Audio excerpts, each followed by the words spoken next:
नमस्कार दोस्तों, आशा करते हैं आप सभी स्वस्थ होंगे, अच्छे होंगे और लगातार निरंतर अपने लक्ष्य की ओर बढ़ते रहे होंगे। तो शुरू करते हैं आज की क्लास। ये जो वीडियो है ये कक्षा 9 का विज्ञान और उसमें रसायन विज्ञान हम लोग पढ़ रहे थे। रसायन विज्ञान का पहला लेसन है हमारे आसपास के पदार्थ।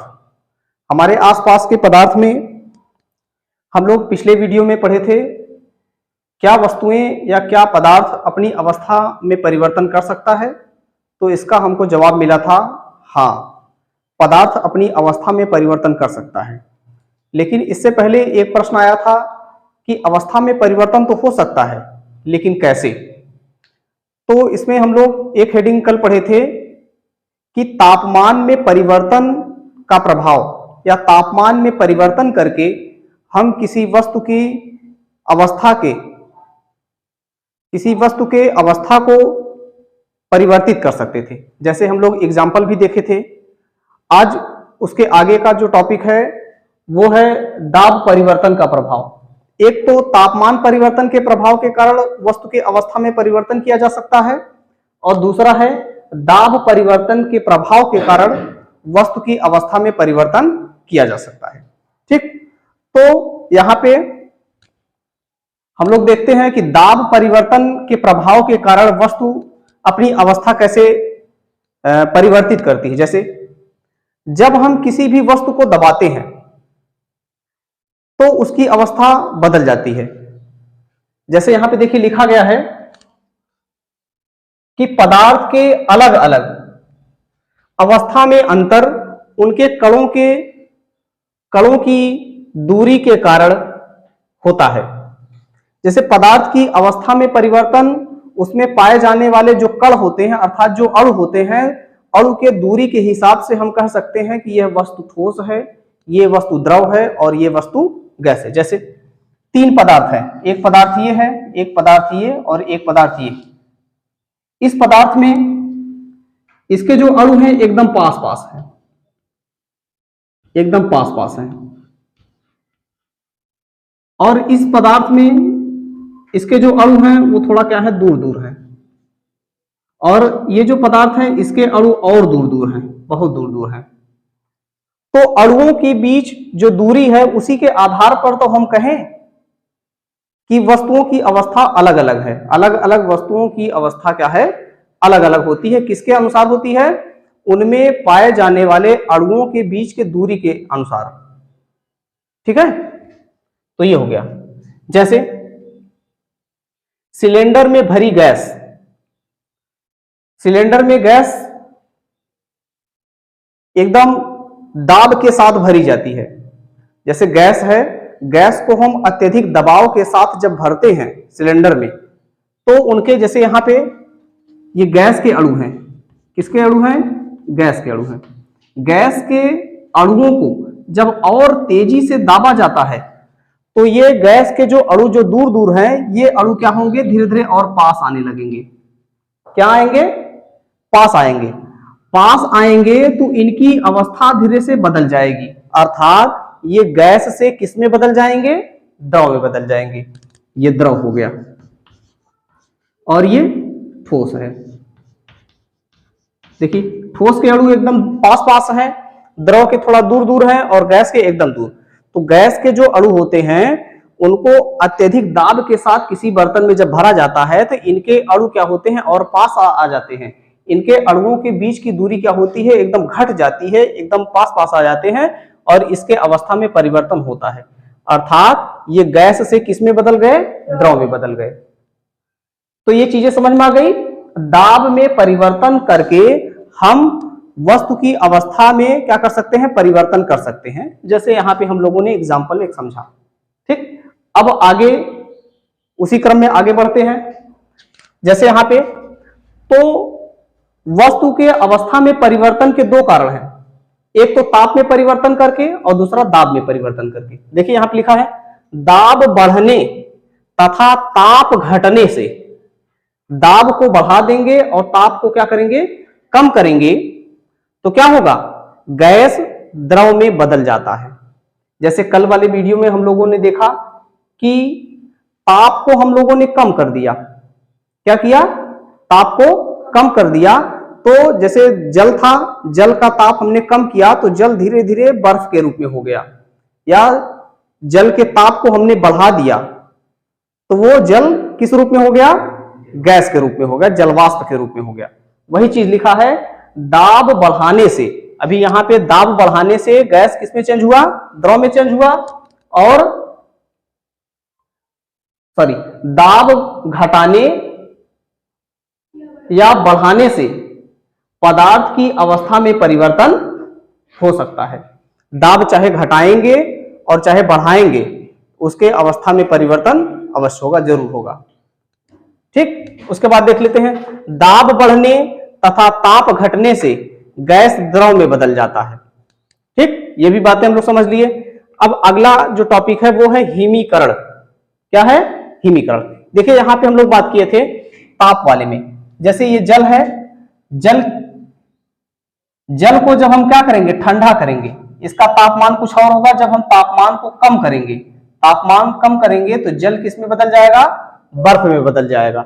और जब बर्फ के तापमान को हम बढ़ा देंगे, अर्थात तापमान ज्यादा करेंगे, तो वस्तुएं ठोस से किस में बदलेंगी?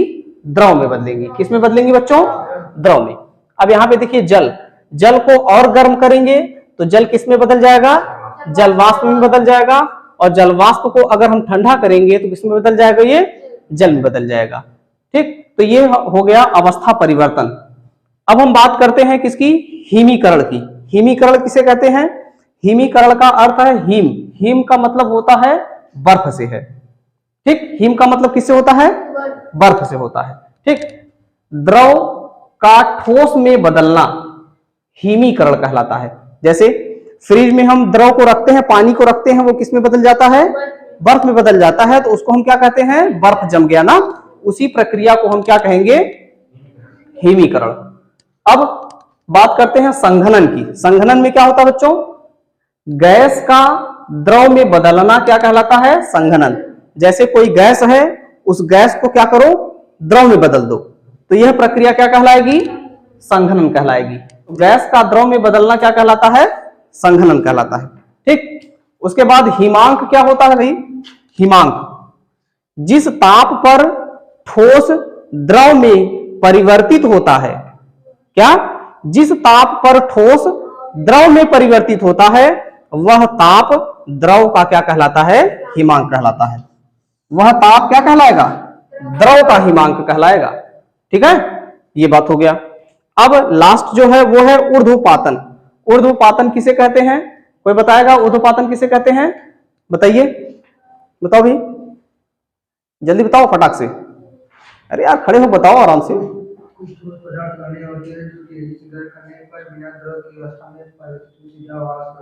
हाँ ठीक, वेरी गुड, बहुत अच्छा। ठीक, बैठो। देखिए ऊर्ध्वपातन यही होता है, जब किसी ठोस पदार्थ को हम तेजी से गर्म करते हैं तो वे ठोस पदार्थ द्रव में न बदलकर सीधे किस में बदल जाते हैं? गैस में बदल जाते हैं। यही क्रिया क्या कहलाती है? ऊर्ध्वपातन कहलाती है। देखिए यहां लिखा होगा, कुछ ठोस पदार्थ ऐसे होते हैं जो तेजी से गर्म होने पर बिना द्रव अवस्था में परिवर्तित हुए सीधे वाष्प अवस्था में परिवर्तित हो जाते हैं। यह क्रिया क्या कहलाती है? ऊर्ध्वपातन कहलाती है। क्या कहलाती है? ऊर्ध्वपातन कहलाती है। जैसे नवसादर, नवसादर को अमोनियम क्लोराइड कहते हैं और इसका फार्मूला होता है NH4Cl। ये हमेशा याद रखना। ठीक, उसके बाद बात आता है आयोडीन भी। इसका उदाहरण है किसका? ऊर्ध्वपातन का उदाहरण है आयोडीन और कपूर। ये सब किसके उदाहरण है बच्चों? ऊर्ध्वपातन के। तो ऊर्ध्वपातन समझ में आया? ऊर्ध्वपातन किसे कहते हैं एक बार बोलो सब लोग।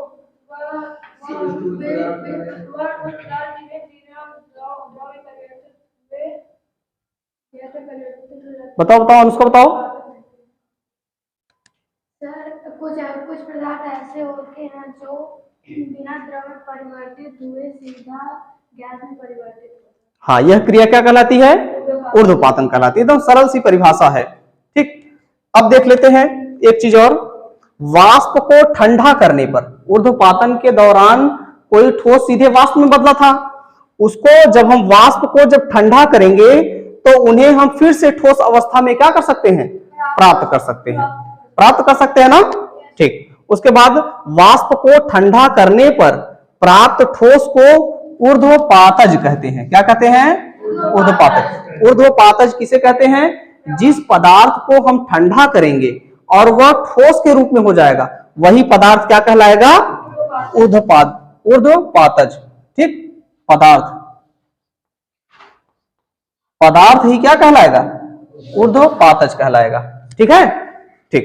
अब हम लोग समझ लेते हैं संघनन क्या होता है, जमना क्या होता है, वाष्पीकरण, संघनन, ऊर्ध्वपातन। ठीक, देखिए यहां पे एक छोटा सा डायग्राम बना है, इसको समझ लेते हैं। जब कोई भी पदार्थ ठोस से द्रव में बदल जाए तो क्या कहलाता है, संगलन कहलाता है। जब कोई पदार्थ द्रव से ठोस हो जाए तो उसको क्या कहते हैं, जमना कहते हैं। आगे, जब कोई द्रव किसमें बदल जाए, गैस में बदल जाए, वह क्रिया क्या कहलाती है, वाष्पीकरण कहलाती है। जब कोई गैस द्रव में बदले उस क्रिया को क्या कहते हैं, संघनन कहते हैं। और जब कोई ठोस सीधे गैस में बदल जाए, यह क्रिया क्या कहलाती है, ऊर्ध्वपातन कहलाती है। इसको हमने यहाँ पे अभी बताया, अभी। ठीक है, तो आज हम लोगों ने क्या पढ़ा बच्चों, आज हम लोगों ने क्या पढ़ा कि तापमान परिवर्तन का प्रभाव वस्तु के अवस्था परिवर्तन पर पड़ता है, ये पढ़े हम लोग। और उसके बाद पढ़े हिमीकरण, संघनन और हिमांक और ऊर्ध्वपातन, इतना चीज हम लोग पढ़े। ठीक है, तो सभी को समझ में आया। ठीक, आज के लिए इतना ही, धन्यवाद।